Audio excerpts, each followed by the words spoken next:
मैं माननीय मुख्यमंत्री जी से जानना चाहता हूं। हालांकि प्रश्न का उत्तर इन्होंने 400 पेजेस में दिया है। मेरी जो चिंता है मुख्यमंत्री महोदय अवश्य अवगत हो गए कि कुछ लोग जो दिल्ली में बैठ के योजनाओं को स्टडी कर लेते हैं और उन्होंने वहां गगल एयरपोर्ट के अंदर लैंड बैंक बना रखा है और सैकड़ों कनाल गरीब लोगों की लैंड अभी रिसेंटली एक आधे साल में अभी आजकल वो पहले हमारे एडवाइज़र कांग्रेस के बने थे, आजकल बीजेपी के एडवाइज़र जो रिटायर्ड हुए हैं ऑफिसर। तो मैं ये मुख्यमंत्री से जानना चाहता हूँ, जो गरीब लोगों की आधे पौने धामों पे इन लोगों ने ज़मीनें खरीदी हैं, क्या सरकार उनके ऊपर कोई कार्रवाई करेगी या ज़मीन जो रिसेंटली साल डेढ़ साल के अंदर या 2 साल के अंदर खरीदी या बेची गई हैं या उनके बेनामी सौदे हुए हैं, क्या आप उन पर कार्रवाई करेंगे? मैं बताना चाहता हूँ कि हमने तो उन लोगों के खिलाफ मुकदमे दिए हैं क्योंकि इन्होंने दूसरा कल्चर लाया था वहाँ पैसे इकट्ठे करने का, ठेकेदारों से परसेंटेज लेने का। तो हमने 8 लाख का एक मुकदमा उनके ऊपर दर्ज कर रखा है। उत्तराखंड के लोग वो पैसा ले गए हैं। यही दलाल जो हैं अब गगल एयरपोर्ट में दखलंदाजी कर रहे हैं। उस केस का भी कुछ नहीं हुआ क्योंकि शिमला से कुछ हो नहीं पा रहा। आप लोग कुछ कर नहीं रहे कि केस वैसे का वैसे पड़ा है, एसपी ने वैसे रखी हुई है फाइल। तो इन लोगों के खिलाफ जिन्होंने दलाली खिलाई है और उत्तराखंड के लोगों के खातों में पैसा ट्रांसफर हुआ है, 2 नंबर का पैसा 1 नंबर में कन्वर्ट हुआ है। तो इसी तरह से गगल एयरपोर्ट पे भी हेराफेरियां हो रही हैं। तो मैं माननीय मुख्यमंत्री से आश्वासन चाहता हूं कि ऐसी लैंड लोगों को वापस दिलाई जाएगी या उनको उनका हक दिलाया जाएगा। मैं ये जानना चाहता हूं। धन्यवाद। माननीय मुख्यमंत्री महोदय। माननीय अध्यक्ष महोदय, माननीय सदस्यों ने जो बात ध्यान में लाई है, वैसे आउटसाइडर को अगर जमीन खरीदनी है तो 118 की परमिशन लेनी पड़ती है। आउटसाइडर अगर 118 की परमिशन ली गई है और फिर उसके बाद उस एयरपोर्ट में जगह उन्होंने उस समय खरीदी है, उस बात की जानकारी अभी हमारे पास एकत्रित नहीं है।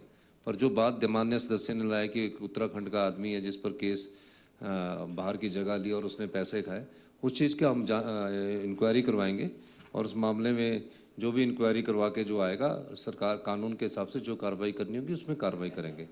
लेकिन अगर कोई भी ऐसा व्यक्ति है जो दलाली के रूप में जगह का बयाना देकर आगे बढ़ा है, तो उसमें क्या कानून कहता है उस आधार पर ही आगे दृष्टिकोण बनाया जाएगा। लेकिन मैं कहना चाहता हूँ कि प्रोजेक्ट तो आते रहेंगे और प्रोजेक्ट बनते भी रहेंगे।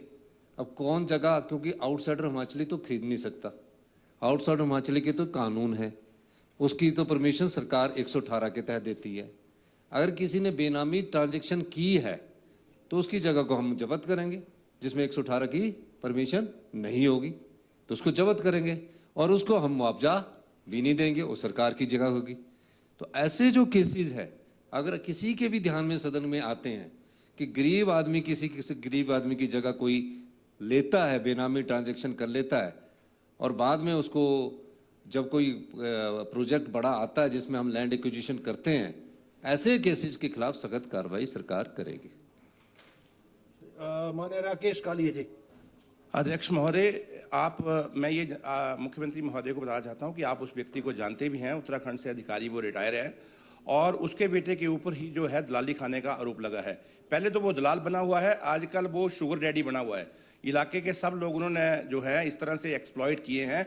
तो ऐसे लोगों के खिलाफ अभी मुख्यमंत्री महोदय ने आश्वासन दिया, लेकिन मैं ये पक्के तौर पर आश्वासन चाहता हूं कि जो लोग उत्तराखंड के, जिन लोगों के खातों में पैसा गया है, क्या उनको पकड़ के, साल हो गया हमने मुकदमा दिए हुए, क्या उनको पकड़ के यहाँ लाया जाएगा, उनको इन्वेस्टिगेशन ज्वाइन करवाई जाएगी? क्योंकि वो केस आगे बढ़ ही नहीं रहा। एक और मुकदमा मैं लाया था मुख्यमंत्री महोदय के ध्यान में कि फिश फार्म के जो हैं मोटरसाइकिल जो हैं वो अजीब तरीके से बांटे गए हैं, अपने लोगों को, अपने वर्कर्स को बांटे गए हैं, उसके ऊपर भी कोई कार्रवाई नहीं। तो ये पूरा एक क्लब है ऐसी अनियमितताओं का। तो मैं मुख्यमंत्री महोदय से आश्वासन चाहूंगा कि गगरेट विधानसभा क्षेत्र में जो उस समय इतनी अवस्था फैली थी, उसकी सारी इंक्वायरियां कराई जाएंगी। एक ही व्यक्ति है जो सब जगह पूरा हिमाचल का जो है आपकी सरकार तोड़ने में भी उसका हाथ रहा है।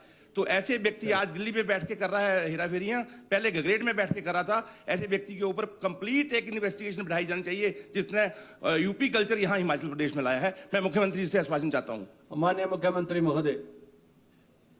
माननीय अध्यक्ष महोदय, अगर माननीय सदस्य ने कोई बड़ा इंपॉर्टेंट मसला लाया है और जो केसेस से संबंधित है, इसकी पूरी इंक्वायरी करवाई जाएगी, ये मैं आश्वासन देता हूँ। और मैं पुलिस की एक SIT गठित करूंगा इस मामले में कि इसमें इंक्वायरी की जाए और जो राकेश कालिया जी के पास जो भी प्रूफ है वो माननीय DGP को दी जाए और माननीय मुख्यमंत्री जी को भी एक कॉपी हमको दी जाए।